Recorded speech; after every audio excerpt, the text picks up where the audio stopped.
L'incivisme des populations impose ses règles dans la ville de Douala. Sur l'axe de la Douche, dans le premier arrondissement, les comptoirs occupent la voie publique. C'est l'endroit que nous avons choisi puisqu'il y a déjà d'autres boutiques.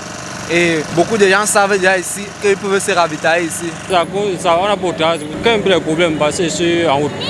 Oui, il y a beaucoup de problèmes. Ces gens de la communauté qui me disent de temps en temps qu'ils ne doivent pas garer comme ça. Mais il faut choisir ça que mon marché sort de temps en temps. Ce désordre impose une vitesse minimale aux automobilistes. Très difficile de circuler dans la ville. Puis ça ralentit nos courses.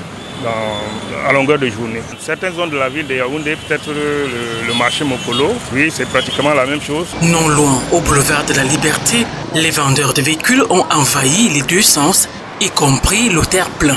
Les clients n'ont pas où garer et quand les clients garent même dans les espaces qui sont réservés, eux ils viennent saboter parce que nos voitures sont non immatriculées et les clients ont des voitures parfois immatriculées. Donc ça nous crée beaucoup de préjudices. On devait nous déplacer ici pour nous mettre dans un endroit. Nous avons trouvé l'endroit, mais c'est l'autorité qui ne veut pas réagir par rapport à l'endroit. Dans cet espace marchand situé dans le 12e arrondissement, les commerçants sont imperturbables.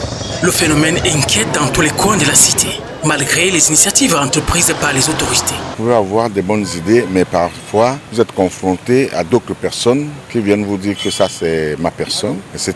Et ça amène qu'on ne peut pas être serein dans ce travail. La concertation est déjà un premier problème qui peut amener des solutions vers cela. Mais est-ce que nos responsables sont prêts à se concerter? Mais nous qui sommes sur le terrain, nous avons ce problème. Pour avoir la paix, il faut néanmoins négocier. On négocie avec ces gens-là parce que nous comprenons parfois également leur situation de précarité. Ils ont besoin de vivre, ils ont besoin de faire un certain nombre de choses, mais tout cela doit se faire quand même dans l'ordre. Ce dysfonctionnement social causé par les entrepreneurs du secteur informel nécessite des mesures fortes afin de faire régner l'ordre dans ce pôle économique.